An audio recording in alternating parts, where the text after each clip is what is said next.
मानसिक एवं आध्यात्मिक सुस्थता योगर उपयोगिता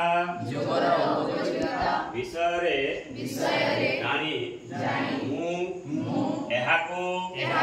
एक दैनंदिन अभ्यास भाव ग्रहण करने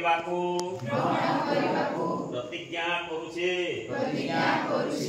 योगासन प्राणायाम ध्यान किंबा एकाग्र चित्त सह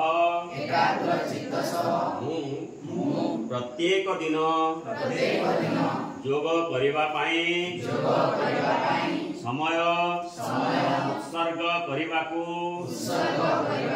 प्रतिश्रुति देउछि। योग को आमर नीतिदिनिया जीवन रे जोड़ी उत्तम स्वास्थ्य एवं मानसिक शांति लाभ पाए